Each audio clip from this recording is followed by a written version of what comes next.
L'époque d'Auguste n'a pas manqué de beaux talents pour la raconter, jusqu'au jour où la croissance de l'adulation les en détourna. L'histoire de Tibère, de Caius, de Claude et de Néron, falsifiée par la crainte au temps de la splendeur, fut écrite après leur mort sous l'effet de haine récente. De là, mon dessein de consacrer peu de mots à Auguste et seulement à la fin, puis de raconter le principat de Tibère et le reste sans colère ni faveur, sentiments dont les motifs sont éloignés de moi. Ces mots de Tacite, qui se trouvent au début de ses annales, sont assez révélateurs des portraits qui sont dressés des successeurs d'Auguste, même si, contrairement à ce qu'il dit, Tacite n'est pas forcément neutre dans son récit. Les deux principales sources nous rapportant la vie des Julio-Claudiens ayant régné de 14 à 68 sont Tacite et Suétone. Le premier est né en 58 et le second vers 70. Ils ont donc connu leur vie d'adulte après la mort de Néron et ont considéré leur époque, à savoir la fin du 1er siècle et le début du 2e siècle, comme une phase d'apogée morale. Et cela les a conduits à noircir, parfois à l'excès, l'histoire du 1er siècle. C'est pourquoi leurs textes, et d'autres textes d'ailleurs, livrent une image assez défavorable des successeurs d'Auguste. Ils ont soit une image négative, comme Tibère ou Claude, soit une image exécrable, comme Caligula et Néron. Cette image, en partie fausse, est encore très persistante aujourd'hui. C'est pourquoi je me suis basé sur les travaux d'historiens les plus récents pour essayer de vous dresser un portrait qui soit le plus proche possible de la réalité. Bonjour à tous, comme vous l'avez compris, aujourd'hui nous allons parler de Tibère et nous allons voir si cette image très négative qui lui colle à la peau est justifiée ou usurpée et voir aussi ce qu'il a fait durant les 23 années qu'ont duré son règne.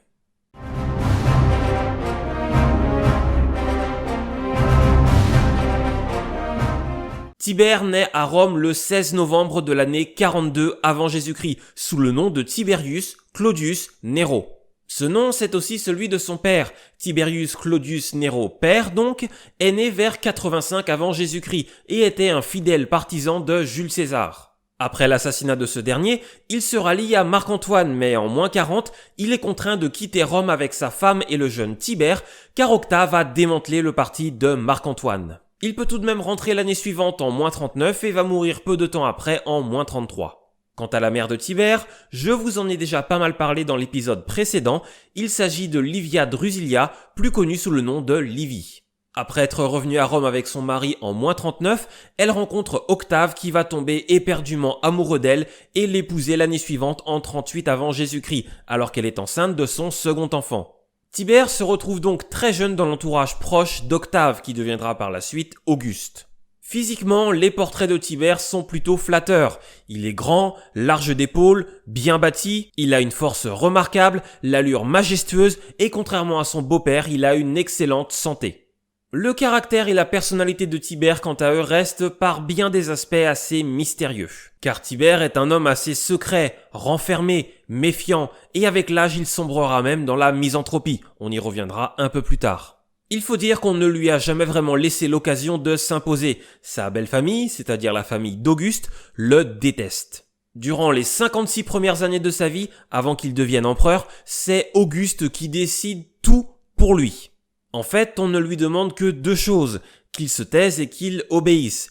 D'ailleurs, comme je vous le disais dans l'épisode précédent, Auguste ne l'associe au pouvoir qu'en l'an 4, quand il n'y a plus aucun autre successeur possible. Bref, les 2 premiers tiers de sa vie n'ont pas dû être hyper fun, ce qui peut expliquer son caractère assez sombre.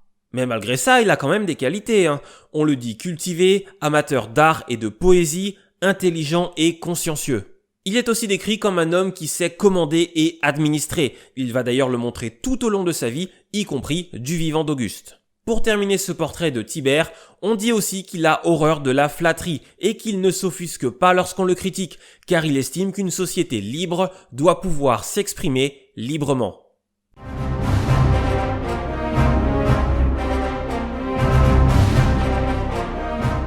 Tibère se marie 2 fois. Il va d'abord épouser par amour Vipsania Agrippina, la fille d'Agrippa, en 16 avant Jésus-Christ. L'année suivante, ils ont un fils, Drusus le Jeune, et ensemble, ils semblent vivre le parfait amour. Mais malheureusement, le destin va s'en mêler. En moins 12, Auguste va l'obliger à divorcer pour épouser sa fille, Julia, qui vient juste de devenir veuve d'Agrippa, qui, pour rappel, est le père de la première femme de Tibère. Précision importante quand même, Julia n'est pas la belle-mère de Tibère, puisque Vipsania était issue d'un premier mariage d'Agrippa. Donc en gros, Auguste va le forcer à divorcer pour épouser la veuve de son beau-père. Ce divorce forcé va beaucoup marquer Tibère, qui restera amoureux de Vipsania jusqu'à la fin de sa vie.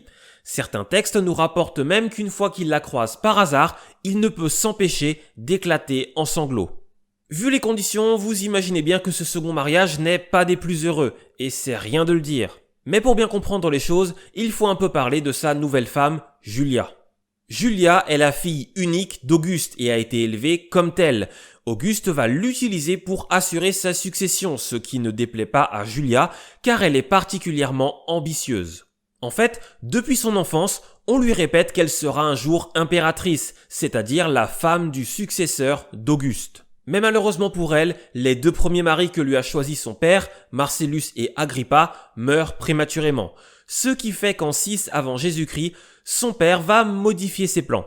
Il décide que ses héritiers seront désormais Caius et Lucius, les enfants que Julia a eus avec Agrippa. Cette décision va de facto rétrograder Julia et Tibère dans la hiérarchie, et si Tibère accepte pragmatiquement la décision d'Auguste, pour Julia c'est beaucoup plus compliqué. Elle ne va pas du tout accepter la décision de son père, mais alors pas du tout. Pour elle, son rêve est brisé. Elle ne veut pas être la mère du futur empereur, elle veut être impératrice, la femme du futur empereur.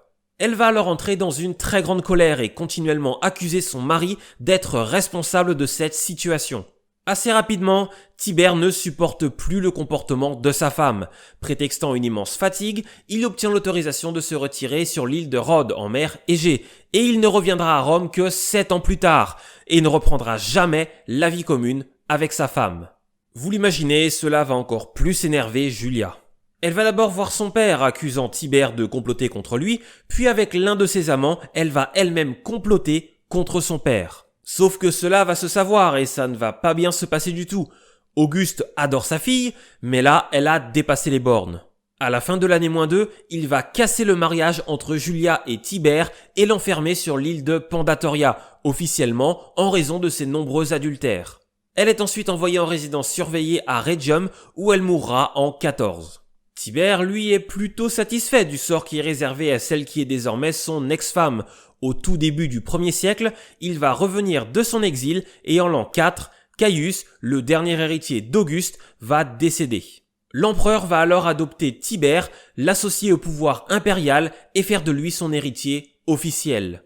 Tibère va mener plusieurs campagnes victorieuses en Germanie et à partir de l'an 13, il gouverne l'empire avec Auguste.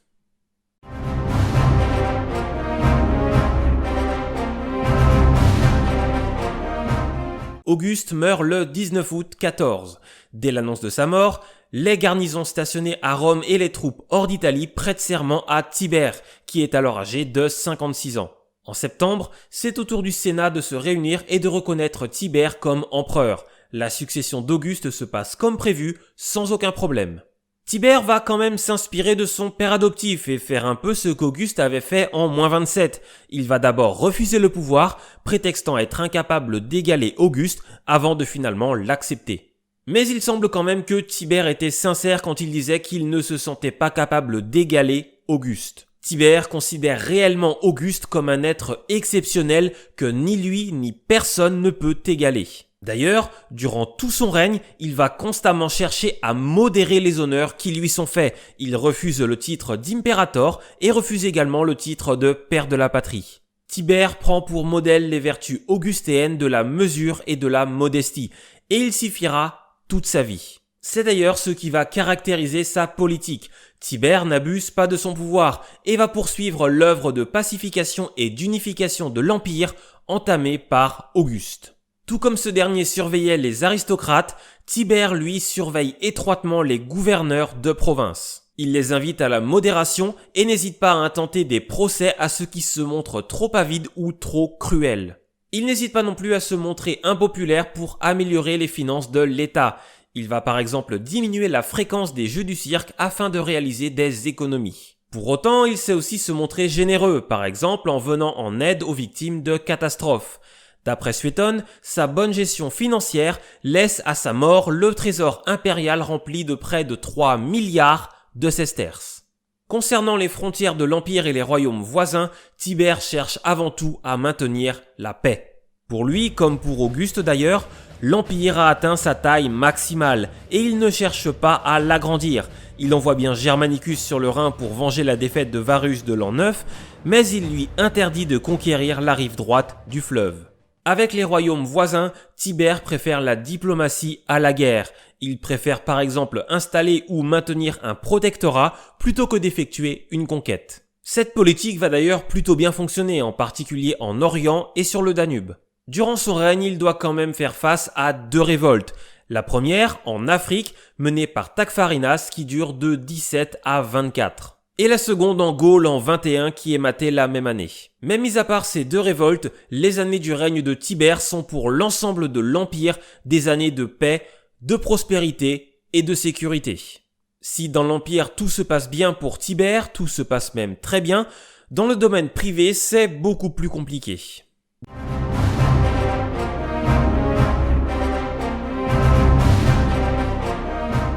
Dans l'esprit d'Auguste, Germanicus doit succéder à Tibère. Germanicus, c'est le fils du défunt frère de Tibère, son neveu donc, et il va d'ailleurs l'adopter à la demande d'Auguste. Au début du règne de Tibère, Germanicus est un jeune homme très populaire, surtout qu'il va mener plusieurs campagnes victorieuses en Germanie pour venger la défaite de Varus de l'an 9. C'est d'ailleurs ce qui lui vaudra son surnom de Germanicus.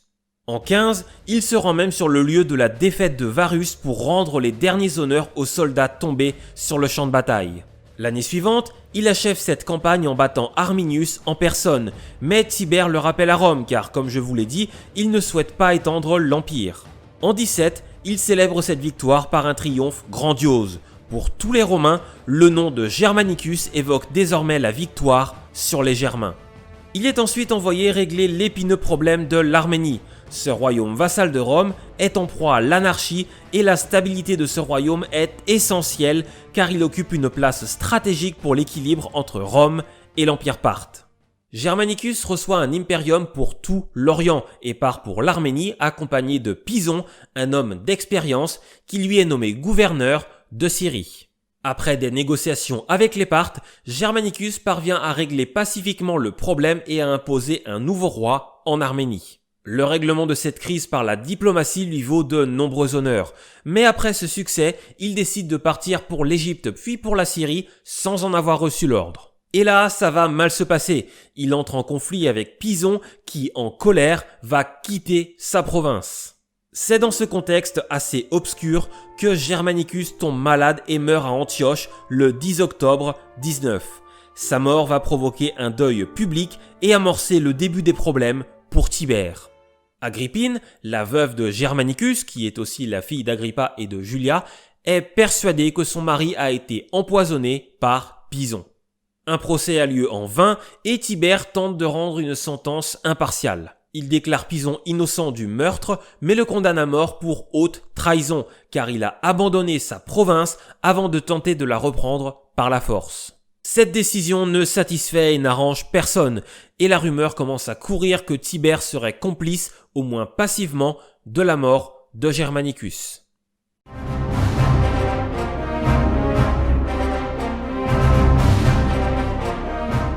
Après la mort de Germanicus, le nouvel héritier de Tibère est tout désigné. Ce sera Drusus le Jeune, le fils unique de Tibère. Âgé d'une trentaine d'années, il s'est révélé être un général et un administrateur compétent.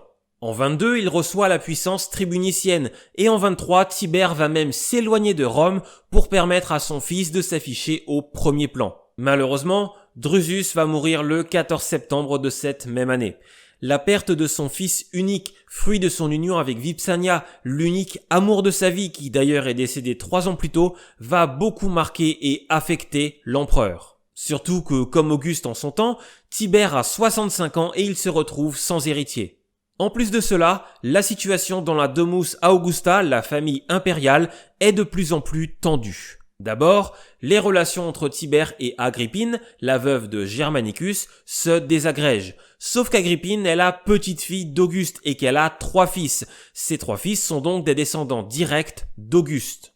Ensuite, Tibère va chercher à s'émanciper de l'influence de sa mère Livie et va se brouiller avec elle.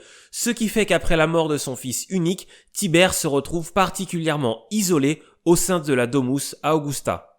Il va alors choisir de s'appuyer sur un homme de confiance qui n'appartient pas à cette famille, Séjan. Séjan n'a rien à voir avec la Domus, puisqu'il est issu de l'ordre équestre. C'est quand même un personnage important, puisqu'il est le préfet du prétoire, c'est-à-dire le chef de la garde prétorienne. Maintenant qu'on a planté le décor, il est temps de voir ce qu'il s'est passé entre 26 et 31, car il y a eu une véritable hécatombe dans l'entourage du prince. En 26, Agrippine accuse publiquement Tibère d'avoir voulu l'empoisonner. Les choses vont s'envenimer petit à petit et vont finir par exploser en 29. Tout d'abord, Livie, la mère de Tibère, meurt. L'empereur va choisir le troisième fils d'Agrippine, Caius, le futur Caligula, pour prononcer l'éloge funèbre de Livie, ce qui ne va pas du tout plaire à Agrippine et à ses deux autres fils. Peu de temps après, Tibère accuse Agrippine et ses deux premiers fils d'avoir comploté contre lui. Il les fait arrêter, emprisonnés, et ils vont mourir de faim ou assassinés en prison entre 30 et 33. Après ces événements de la Domus Augusta, il ne reste que le jeune Caius, le futur Caligula, le encore plus jeune Tiberius Gemellus, le petit-fils de Tibère, et Claude, le frère de Germanicus. Ce qui fait donc deux jeunes hommes inexpérimentés et un homme bègue que personne n'imagine voir gouverner. Séjan aurait alors eu l'ambition de succéder à Tibère. Il va gagner sa confiance en sauvant l'empereur d'un accident mortel en 28, puis est nommé consul en 31. Mais contre toute attente, Tibère le fait exécuter la même année. Il y a beaucoup de théories sur Séjan. Certains l'accusent d'avoir empoisonné Drusus, le fils de Tibère, avec la complicité de Livilla, la femme de Drusus. On l'accuse aussi d'avoir poussé l'empereur à éliminer Agrippine et ses fils, dans l'espoir de succéder à Tibère. C'est possible, mais les historiens estiment aujourd'hui que cela est peu probable. Mais c'est possible. Il faut quand même noter que s'il a été exécuté en 31, ce n'est sans doute pas pour rien. Il a très certainement comploté contre Tibère. Sans compter que Livilla, qui aurait été la complice de Séjan, est aussi morte en 31, soit exécutée, soit par suicide, et que sa mémoire a été condamnée à l'oubli. Cette histoire n'est pas claire, et je l'ai simplifiée parce que c'est quand même pas mal compliqué. Mais le résultat est qu'à peu près tout le monde est mort. Tibère, lui, dès l'année 26, il en a marre. Il ne se remet pas de la mort de son fils, devient de plus en plus méfiant et ne veut plus voir personne. Il décide de se retirer en Campanie, puis l'année suivante il part pour Capri et il ne reviendra jamais à Rome. Cela ne va pas l'empêcher de continuer à gouverner jusqu'à sa mort en envoyant des lettres à Rome. Malgré cet éloignement, et comme le montre l'exécution de Séjan en 31, le Sénat et l'armée ne remettent pas en cause son autorité et sa légitimité. Par contre, à partir de 31, la popularité de Tibère va continuellement diminuer, et le fait qu'il engage des poursuites judiciaires contre les amis de Séjan ne va pas arranger les choses. Incapable de pardonner, le vieux prince laisse Agrippine mourir de faim en 33 et va s'enfermer dans la solitude. Son retrait à Capri va alimenter les rumeurs les plus folles à son sujet. On dit que dans sa villa, il se livre à des orgies de débauche. Les dernières années de son règne sont vues comme interminables. Personne n'en peut plus de ce vieil empereur que l'on ne voit pas et que l'on accuse de tous les maux. Mais comme je l'ai dit, toutes ces accusations n'empêchent pas Tibère de continuer à gouverner avec ses lettres jusqu'à sa mort.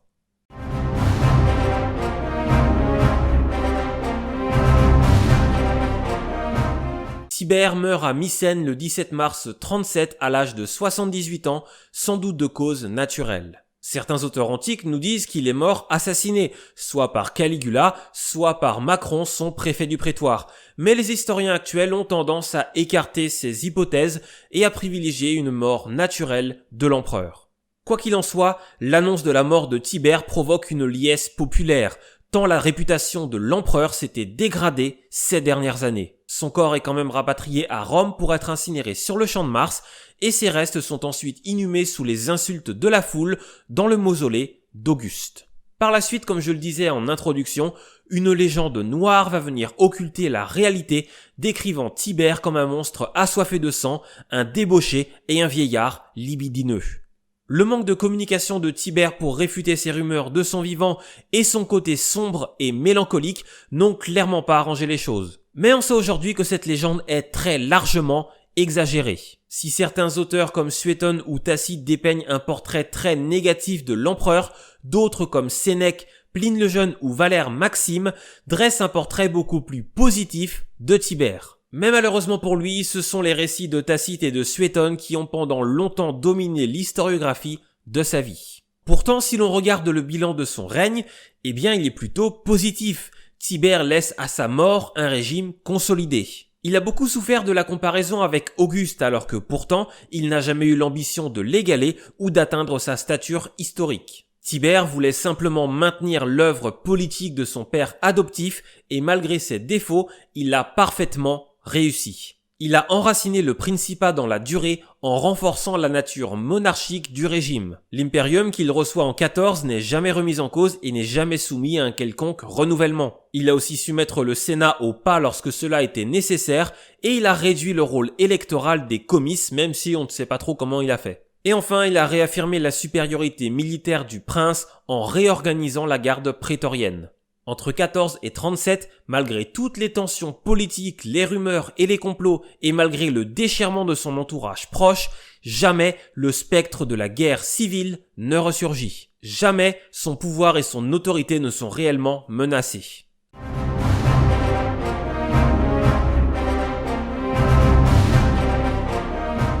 Avec Tibère, on a un bilan assez ambivalent. D'un côté, un bilan politique très positif pour l'Empire, et de l'autre un bilan personnel très négatif pour Tibère. Mais aujourd'hui on pense que cette légende noire qui lui colle à la peau est très largement exagérée et a été alimentée par des auteurs pour servir leur idéologie. Et puis il faut aussi considérer les 56 premières années de sa vie, qui n'ont pas dû être simples pour Tibère et ont très certainement alimenté la misanthropie dont il souffrait. Tout cela fait qu'aujourd'hui les historiens ont plutôt tendance à réhabiliter Tibère et à le considérer comme un bon empereur. Vous aurez peut-être aussi remarqué que je n'ai pas parlé d'un événement majeur qui a eu lieu durant le règne de Tibère et qui aura un impact énorme dans les siècles à venir, la crucifixion de Jésus-Christ. Je n'en ai pas parlé car même si cela se passe sous le règne de Tibère, Tibère n'avait pas grand-chose à voir là-dedans, il est même probable qu'il n'était même pas au courant de cet événement. Les textes qui nous disent le contraire sont trop peu nombreux et trop peu fiables pour être considérés sérieusement. Merci à tous d'avoir regardé cette vidéo, j'espère qu'elle vous a plu. Comme d'habitude, si c'est le cas, n'hésitez pas à la commenter, la liker, la partager et à vous abonner à la chaîne. La prochaine vidéo parlera du 3e empereur romain, Caligula, car même s'il a eu un règne assez court, vous verrez qu'il y a quand même quelques petites choses à dire sur lui. Voilà, donc à très bientôt pour Caligula, et d'ici là, portez-vous bien.